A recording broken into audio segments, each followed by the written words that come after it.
Hello, everyone, and welcome back to the Talking Stick. As always, my name is Jess, and I am your hostess for tonight's discussion on a topic that actually affects my daily life, and I think a lot of Americans and humans worldwide are actually struggling, especially since COVID, with grief. So tonight's topic is on grief and the stages of, the types of, coping with, and I will include a few resources as well. I'd also like to thank everyone who actually did show up tonight for the live. Unfortunately, my mic was having issues, and so I had to stop and figure that out. So I'm actually just going to record this and upload, but that won't be the norm. I will continue to do lives and probably some uploads as well, and I would really like to do like a Zoom or Google Meet or something where we can all get together and really just pass the stick, right?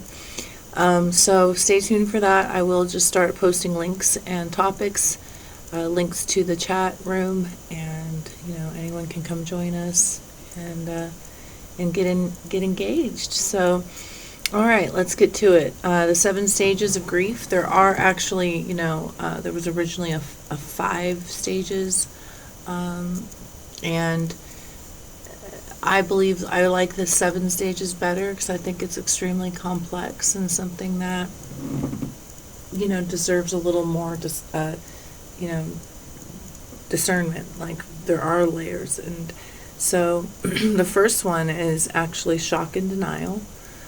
I think initially when the loss occurs, we go through a sense of shock and and denial and numbness, to literally just avoid the pain, to our brain is attempting to just sort of skirt the pain, right?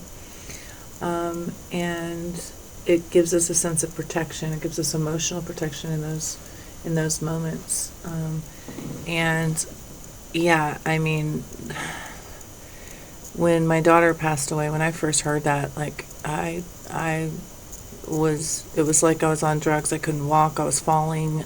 I threw up. It was really, really intense, and I don't have a lot of memory of it. It's like flashes, moments.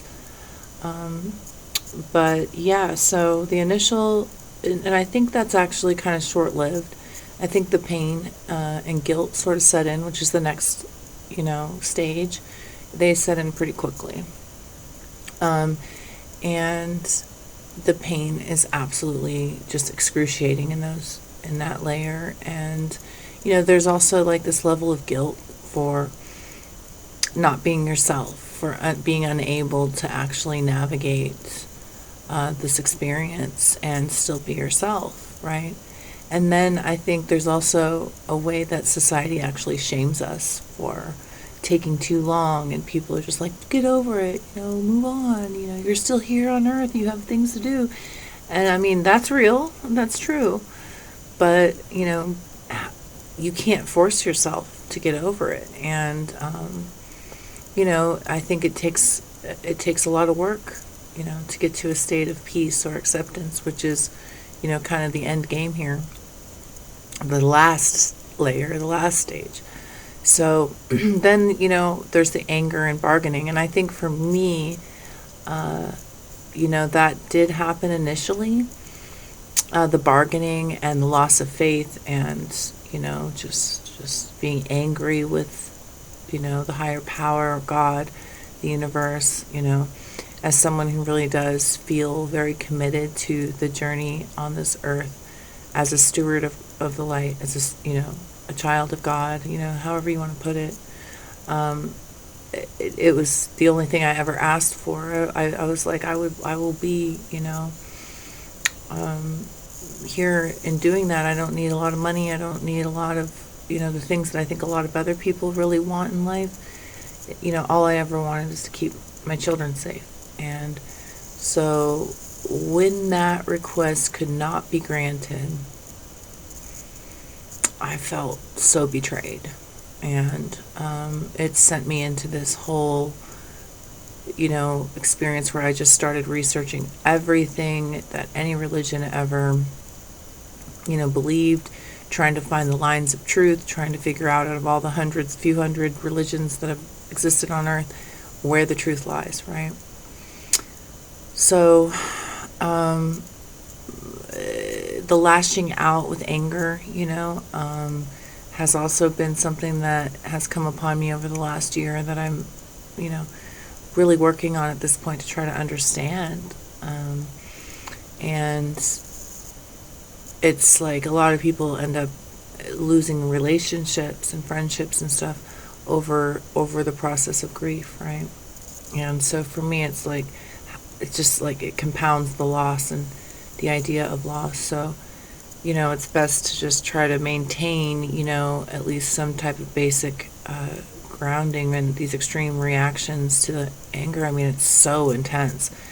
And it's like, it doesn't even, it comes out on, for me, as we'll talk later, it was a traumatic loss. So, it's a really intense feeling of like PTSD as well for me. And so I try not to guilt myself, but in the reality is I am working on that, because I don't want to do that to anyone. And I think I've done a pretty good job, but there's still those moments of falling down around the dates and the reminders, which we're also going to discuss later. So the next one is depression, reflection, and loneliness. And I think I'm also very much in that stage and have been for a while. It's the isolation actually helps me to cope and not be, constantly in those reminders. And, the feeling of just how people generally are just I feel like everyone's just oh yeah, poor Jess, and I've never, I've always been very self-empowered and independent. Don't really want people feeling that way, and just, a lot of things. And so COVID also, it happened right at the beginning of COVID, so there was this innate, isolation that we were all experiencing. The next one is it's called the upward turn. So it's kind of like you make it through. It's like when you make it over the peak of the mountain, and then you're able to just sort of, begin to adjust to the loss, right? And like I said, there is no time frame. It's different for every single person. We're all different. We all go through different things. No two people are ever going to experience the same things on this earth. And so, I think it's really important to remember that. So as that depression begins to lift, you begin to feel a little more focused, a little more calm. And I think then, the reconstruction of your life and working through is step number 6. So, you begin to become more realistic and start to really try to address, these issues directly and, in reality and in every day.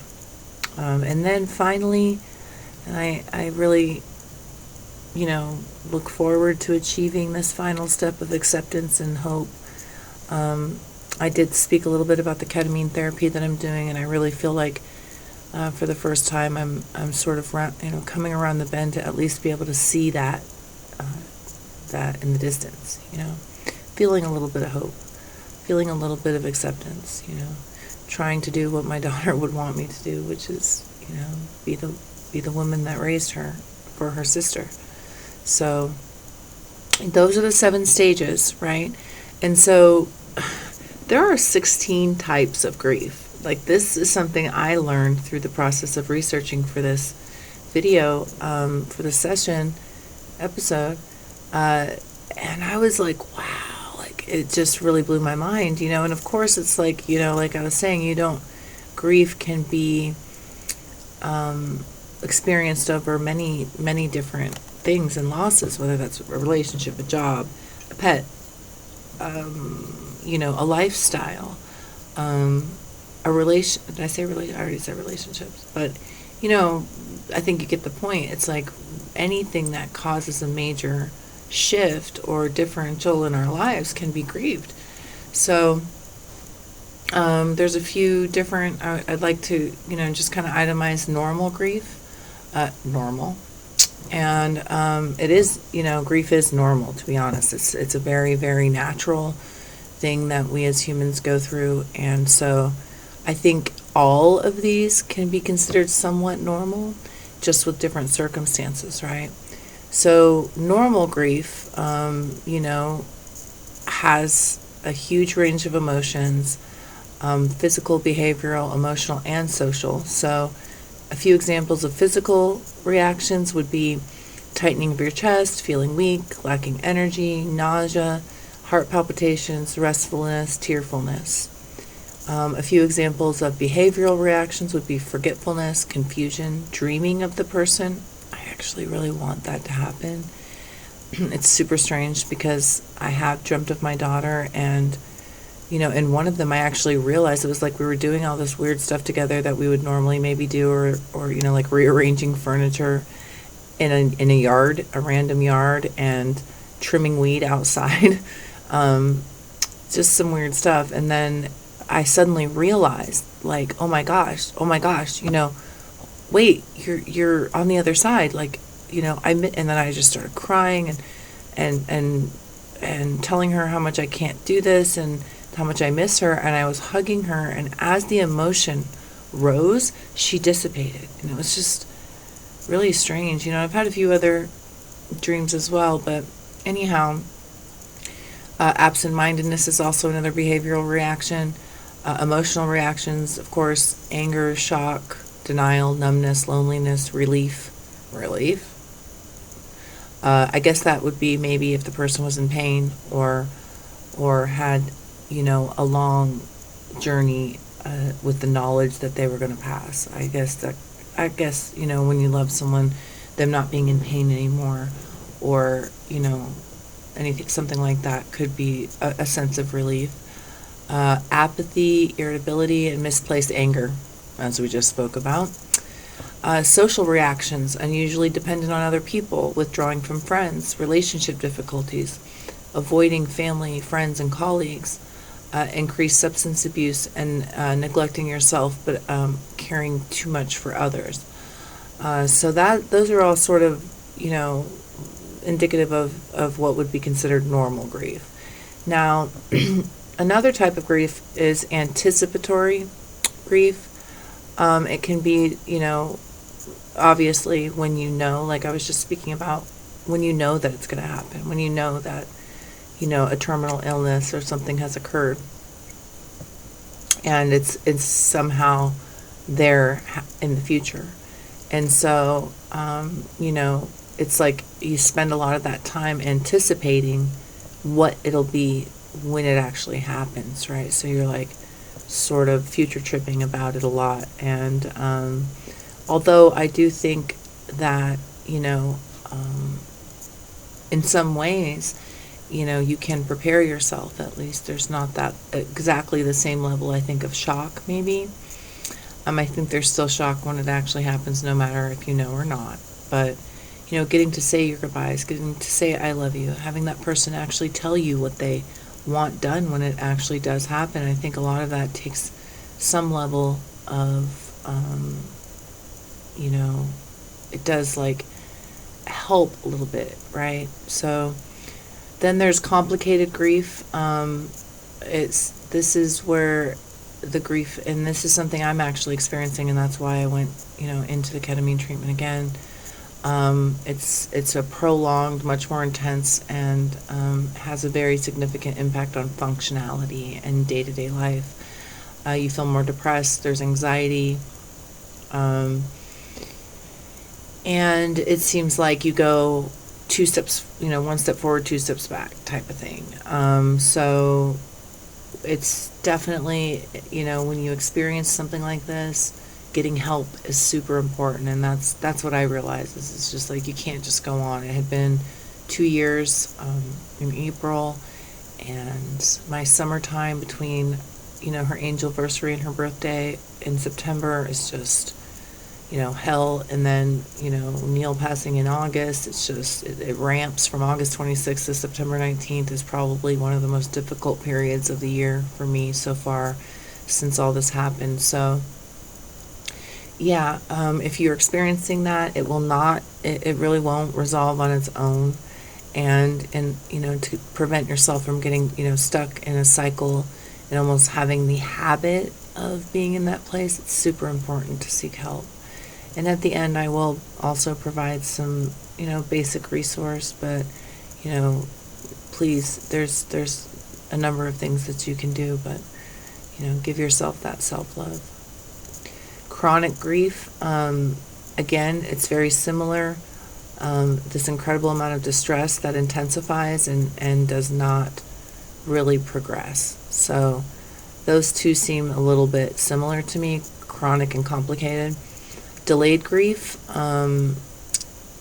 it's basically like where maybe, you're a parent passes when you're a child, and then suddenly you experience a very extreme response to that as you're getting married, or maybe graduating, or having a child yourself, a time when your parent would be very much quintessential to the experience. And so you have this delayed expression of the grief, right? Distorted grief, this can be also very intense and extreme, and can become very self-destructive. Anger and lashing out is one of the most common symptoms of this.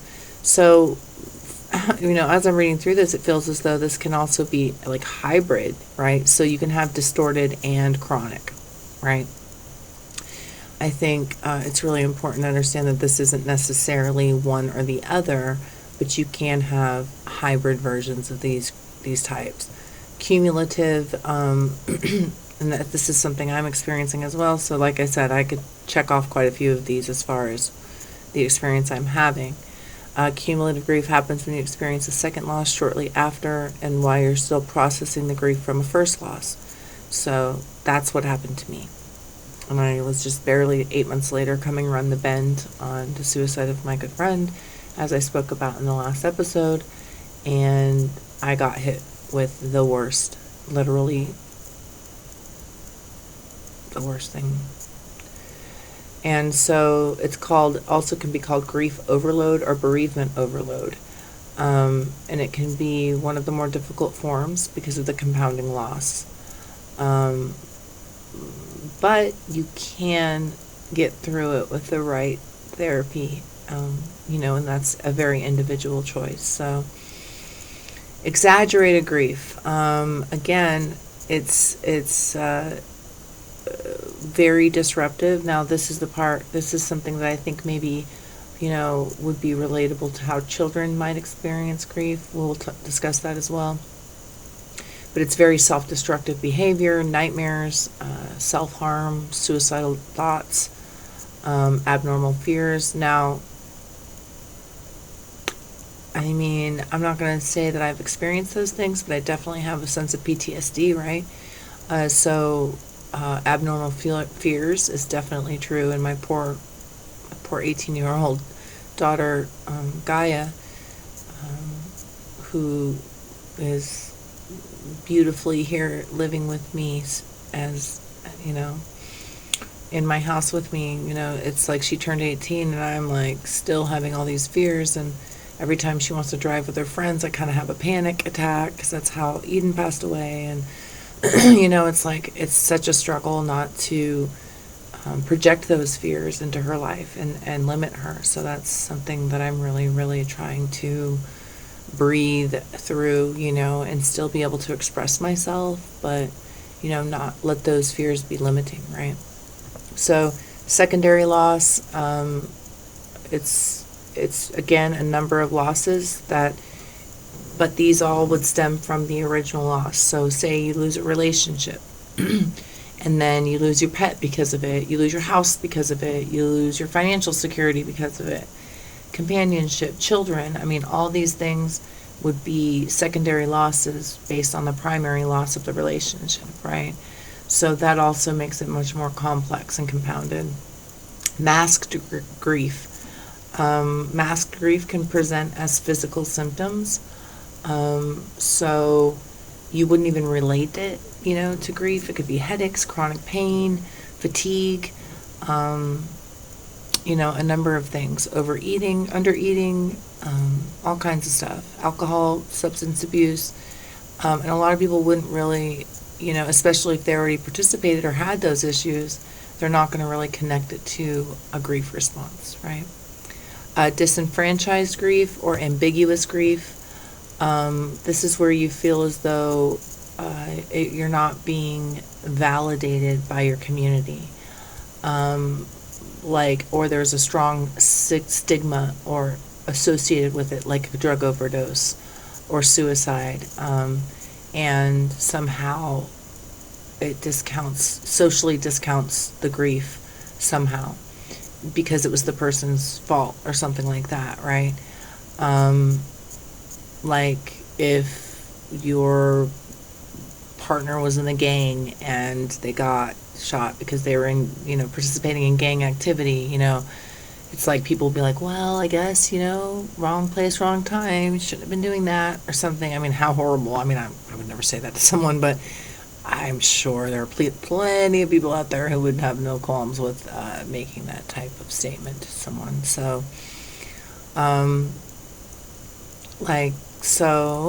traumatic grief. This is basically the one that I'm experiencing the most. It's a common result from trying to process when there's added trauma that comes from a horrifying, unexpected, or violent death or loss. Something my daughter brought up to me was like, this is the type of grief that someone who has been, sexually assaulted would experience, right? Or robbed or, beat up or, something to that effect. Collective grief, that is when an entire community or group is affected. A public figure, a terrorist attack, mass casualties, so the shootings, things like that, when, we as an entire community become, have a level of grief, right, over a mutual leader or, public figure. Inhibited grief means that you are not showing it. No one would ever know. And it's really kind of dangerous because then you often are not working through those stages and really getting to the point of peace in the end and the hope, that doing the work really does provide to you. And often it could also be, some people can quickly accept things, or maybe there wasn't too strong of a connection or bond with the person or the experience, whatever it was, but there's still like a level of grief. Then there's abbreviated and absent grief. So abbreviated grief is like, this is like when maybe you get out of a relationship and you quickly get into another one and kind of replace the person. And, obviously there's, again, not really being connected, too connected. So absent grief, is where it's obviously a sense of denial. So if the loss is sudden or expected or unexpected, you may, with absent grief, you may actually have a deep connection to that person, but it's like out of sight, out of mind back here, and you just don't think about it, and you don't address it, and then you're just not having that experience of the grief, right?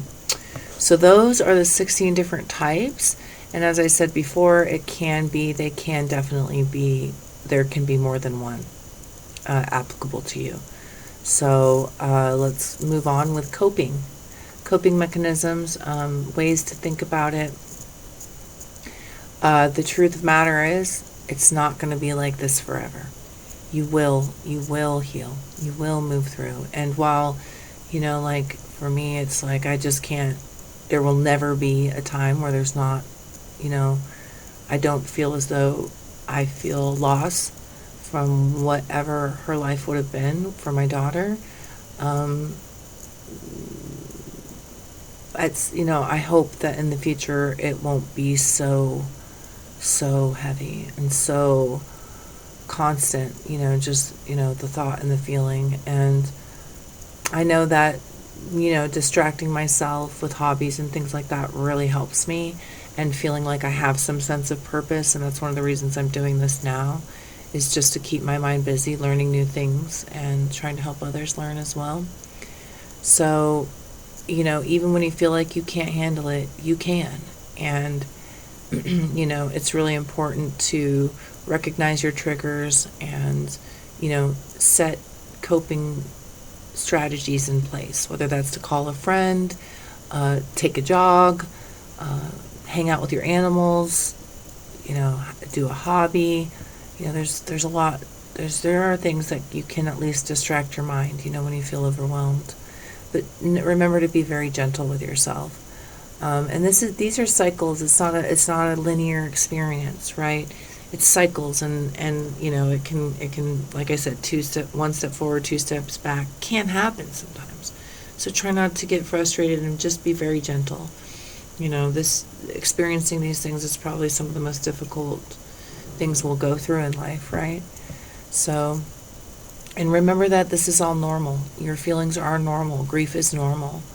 And, one of the things that I really, it's a pretty common saying, but I think for people in the position that we're in with grief, it's okay to not be okay. You don't have to be, this shining pillar of strength at all times. And, it's just, one of the things that I really started practicing after I was, coming back into public and stuff, having to go to the grocery store and all that, in the months following losing Eden, was that I once saw, I can't remember, it was like a talk show or something, and it was like talking about how like the average person lies like 3 to 6 times a day, and I found that to be just shocking, right? Like, oh, like no wonder everybody's got trust issues. But really, it was talking more about, sort of like, for example, when someone says, "How are you?" and instead of really responding with an honest answer, you just say, "Oh, I'm good," or "I'm all right," and you move on. And so, as kind of extreme as it sounds, one of the things I started doing was, if I was in a grocery store line and someone said, "How are you?" and I'd say, "Do you really want to know? Or would you like me to just say I'm okay?" And, the look on their face was often, sort of like confused. And sometimes they would say, "I really want to know." And I would say, "Well, it's been 2 months since my daughter passed away, and I'm here."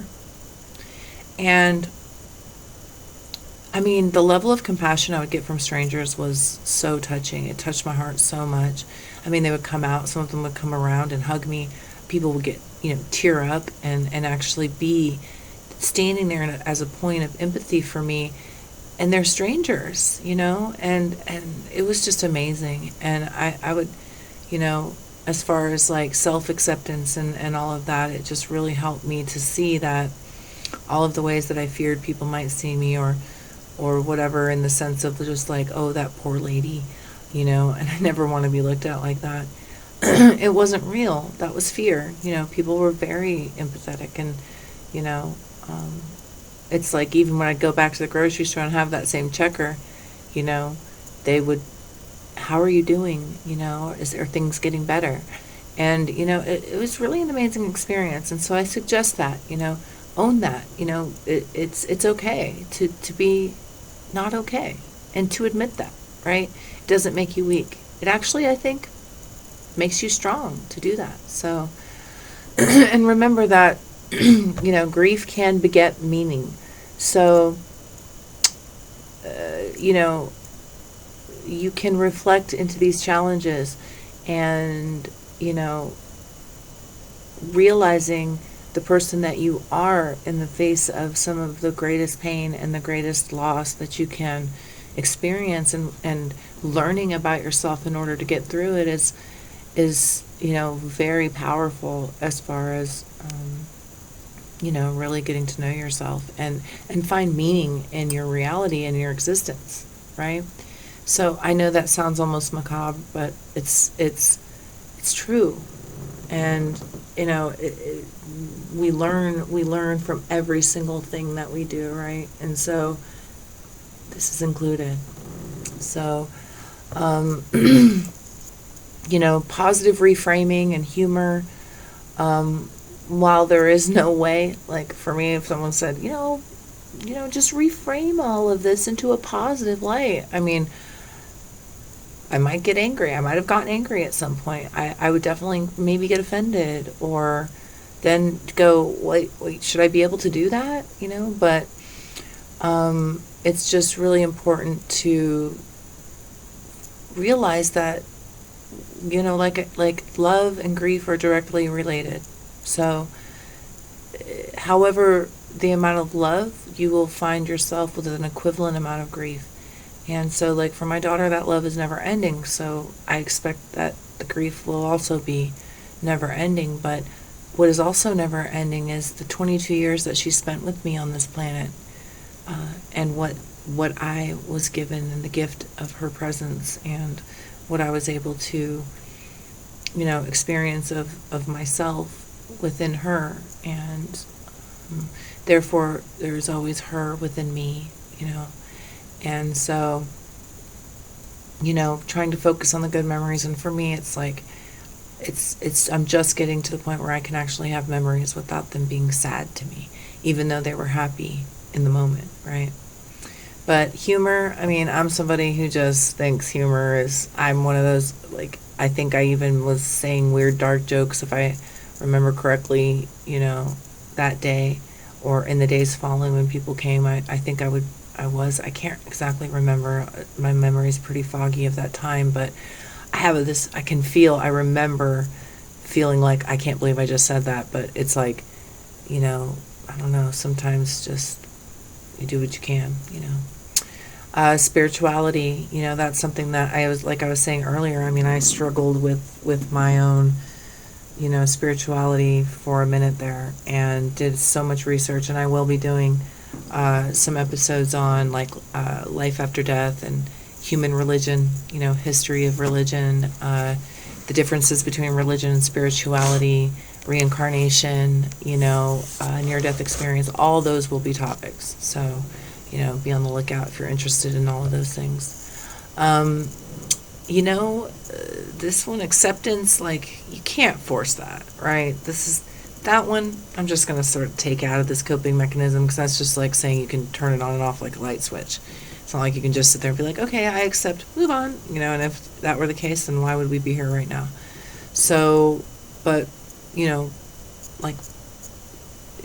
problem solving your situation, though, and trying to figure out ways, especially if it's not over the loss of a loved one, if it is like a job or a relationship or something like that, then, it really is effective to sort of problem solve your way out, right? So if it's the loss of a relationship, then you move forward in healing and self-care and self-love, and so that you can heal and move forward and maybe find a different relationship or a different job. So I kind of like that one when it pertains to something other than the loss of a loved one. But, I want, self-care and coping are two different things, right? So, examples of self-care would be starting psychotherapy, exercising, relaxation techniques, journaling, getting support, keeping your physical body sound by making sure you make all your doctor's checkups and stuff like that, getting a new hobby, just like I have here, and pursuing academic or professional goals, which I'm also trying to do right now with seeing, what the pathways toward psychedelic guide and working with the psychedelic therapy for mental health. And it looks like I'm maybe actually going and moving up to Oregon pretty soon to get down with that. So,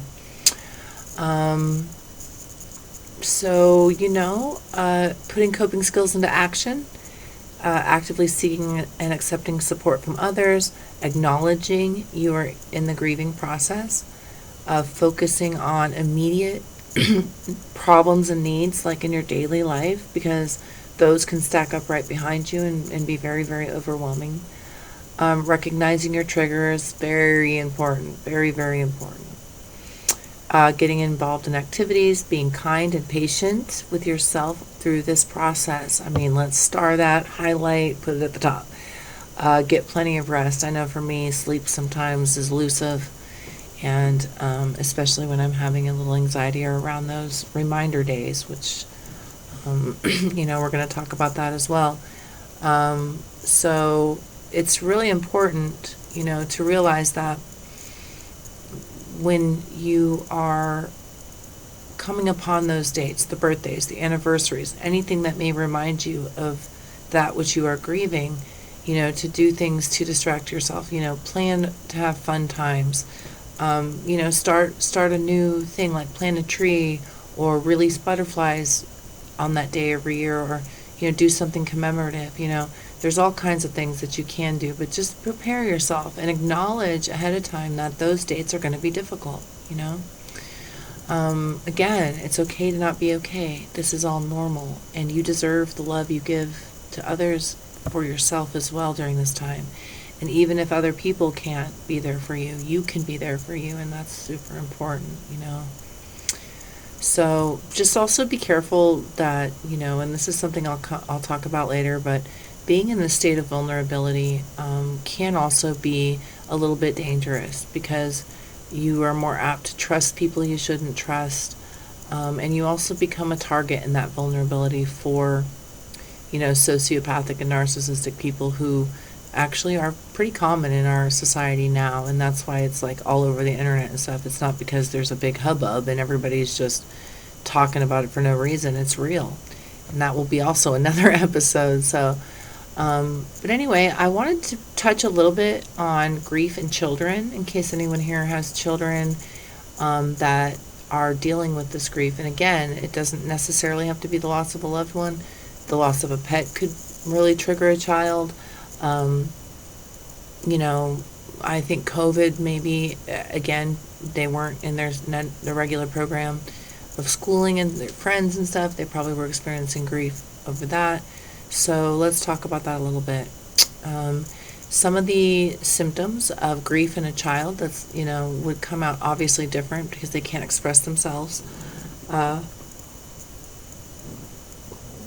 are butterflies in the stomach, headaches, angry outbursts, nightmares, having challenges in school or in social settings, or the refusal to go to school, a lack of focus or concentration, and the withdrawal from family or particular people. So, it's like it could happen over divorce. It could happen over a lot of different things with children. So they need, it's just really important to help them feel loved and protected, and let them know that they're not being unreasonable and that their feelings are valid. And, it also may be a good idea to consult with a child counselor or psychiatrist, or psychologists as well. And, just try to help them understand what's going on inside their bodies and brains, right? So I did find a really amazing, I'm going to link this in the description, but it's a Sesame Street, it's sesamestreetandcommunities.org/topics/grief. But, it's amazing. There's so many different topics and articles, videos, printable, interactive experiences like drawing your feelings, having a feelings journal, reminding kids that they're loved. These are all interactive, and there's videos giving hearts time to heal, coping with big feelings.